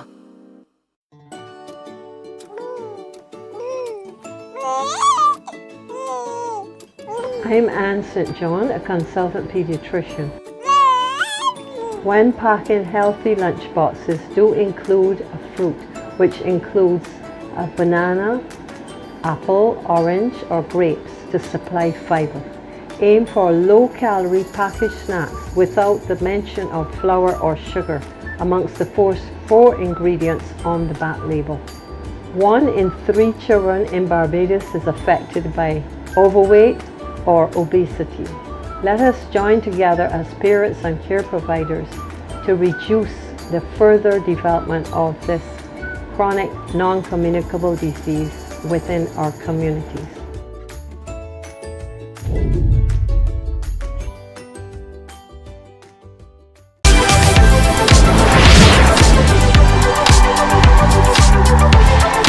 Karaoke is a platform for young aspiring singers to shine and express their musical abilities.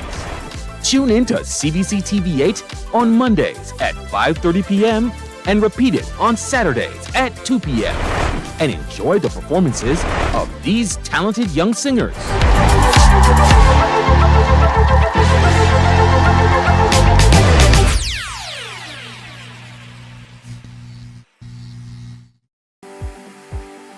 For the past 19 years, QFM has been sharing with you, learning from you, and together building a community for all mature audiences. That's why we say Q is good for you. To our Q family, we say thank you for staying connected to Q 100.7 FM. QFM is a station of the Caribbean Broadcasting Corporation. CBC, celebrating 60, connecting Barbadian communities.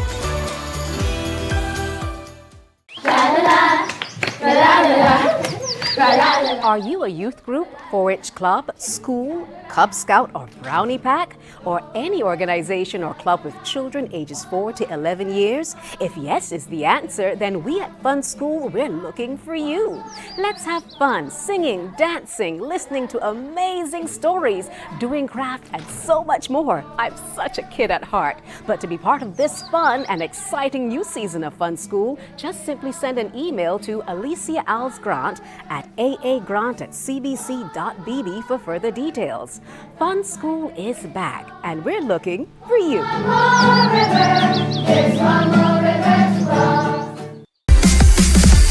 While you go about your business, we go about our business, and that is gathering the news. Stay up to date at CBC News Barbados on Facebook, Instagram, and Twitter.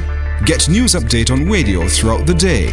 And join us for the CBC News Night at 7 every night. CBC News team is on the job and bringing you the news. There is a saying, you can find a Bajan anywhere. Are you a Bajan living abroad? Or do you know of one who has migrated to another country? Well, we at Mornin Barbados would love to have you or them on our Bajan Affair. Morning, morning, morning. Good morning. Good morning to you. It's time for the Mornin Barbados Health Tip, brought to you by Glucerna. Bring on the day. So, what is diabetes? Well, it is estimated that it's very common, and it's estimated that approximately 27,000 persons in Barbados have diabetes, but some don't even know. Could you be among those that do not know? Make sure you get your health checks today.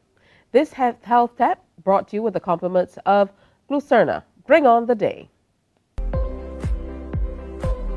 The Mornin Barbados Health Tip was brought to you by Glucerna. Bring on the day. Hey, we have just about 7 minutes to go before the 8 o'clock hour. And right now we're going to play a little game. Just you and me. Guess the location. How well do you know Barbados? All right. So let's go to location number 1 and see if you can guess where this is. This feels like we're looking at something that epitomizes a line out of the national anthem. These fields and hills beyond recall are now our very own. How about that? It's beautiful, lush. Can you tell where this is? And I know there are people who pass here every single day who probably wouldn't know. It's one of those spots that people aspire to go to, maybe for a little Sunday afternoon something, or just a relaxing time with the family. Let's go to the phone line. Good morning. Good morning. Good morning. Where are you calling us from? St. Thomas. St. Thomas. Could this be in St. Thomas? Where is this location? St. Philip, Treehouse Park. Are you sure? Yes, please. Okay, I have a question. Is it Treehouse Park or is it Three Houses Park? Treehouse Park. Treehouses Park. So it's like a tree house that's there? No, it's 3 houses park. Yeah, but I know that a lot of Barbadians say tree house park, you know? So almost like there's a tree house there. I mean, each one can apply. All right, next location. So someone from St. Thomas got St. Philip. I love that one. Next location. Can you guess where we were? 228-5562 or 228-5563. Check it out. Come on, guys, bring on the location. Where is that beautiful spot? Can you guess where that beautiful spot is?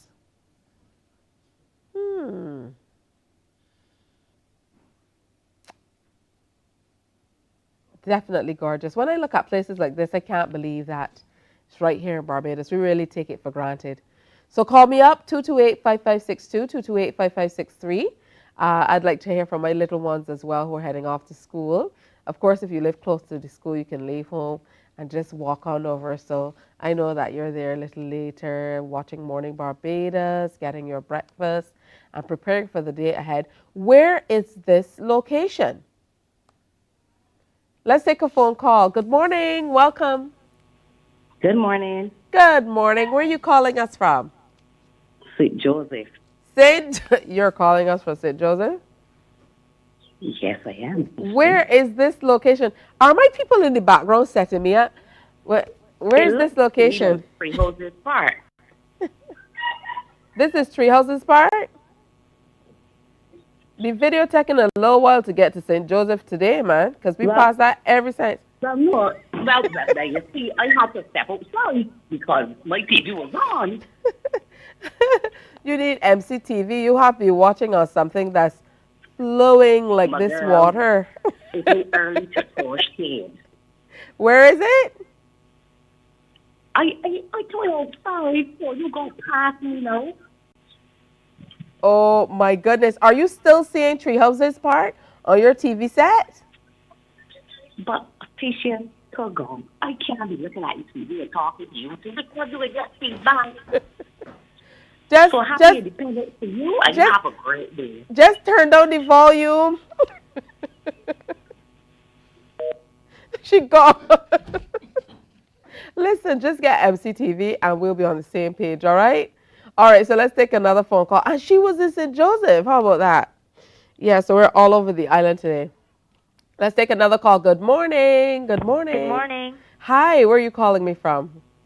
I'm calling from St. James. St. James, do you know where this location is? Is it Shark Hole, St. Philip? Is it Shark Hole, St. Philip? Reveal the answer, people. They're going in slow motion too. It is Shark Hole, St. Philip. Congratulations. Have you ever been there? Yes, please. All right. Where do you go to school? I go to school at Harrison College. Harrison College. And you're in first, second, third form? I am in, my name is Sandy Barrow, and I'm in first form. All right. Good stuff. Big ups to college. All right. Have a fantastic day at school. All right. I enjoy that tremendously. We're going to have some wonderful locations, more locations that we can look forward to. And we're going to have our Independence show tomorrow because on Thursday, we're going to have the Independence Day parade from the new location at the Usain Bolt Sports Complex, moving up Black Rock, so you can take up your vantage point to see the troops marching on past. That definitely should be something that will be very different, but we're going to look forward to that as well. Also coming up this evening and live on CBC TV8 from 4:30, the unveiling of the new monument at the top of Broad Street, and then we're going to the Independence concert as well. So stay tuned for that right here on TV8. I had a wonderful time today with you. I certainly hope that you enjoyed being here as well, and you'll promise to come on back tomorrow because we're talking HR with Hermab, the topic striking the balance, performance management and employee rights. Also, we're talking more about Dance Fest that's coming up over the weekend. Choreographer Kevin Carvalho is going to be here, and Megan Michael, dance mentor. And we have some Bajan treats for you in that edition. So make sure you come on back. Wear your smiles today. Do something nice for somebody and have a good one. Sending love. Bye-bye. Wake up, wake up, wake up, wake up. Barbados, get up. Good morning.